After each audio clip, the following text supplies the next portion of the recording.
Have you ever wanted to learn how to flourish with feedback? I mean, the feedback that's painful, that's hard to take in. How do we do that? How do we get better at taking feedback? Because feedback's an important part of our growth as a professional and maybe even in our personal lives. Here are some tips for you to actually flourish when you receive feedback. The first of which is always grounding. You've heard me talk about this in other videos, but grounding is everything from putting your feet flat on the floor to uncrossing your legs to drinking water so that your system remains quieted and present rather than in panic or fight or flight. Tip 2 is ask them what their desired outcome is. What is the hope for giving us this feedback?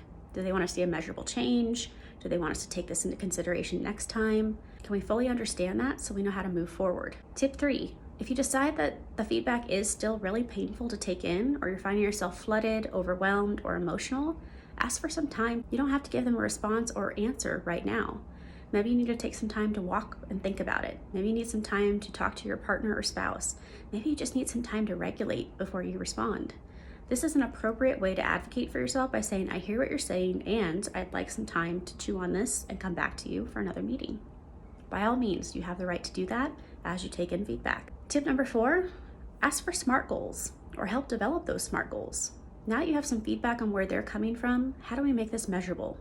Maybe you're familiar with the SMART acronym: specific, measurable, attainable, realistic, and timely. How do we make the thing that they want you to do differently or better next time? How do we make that measurable?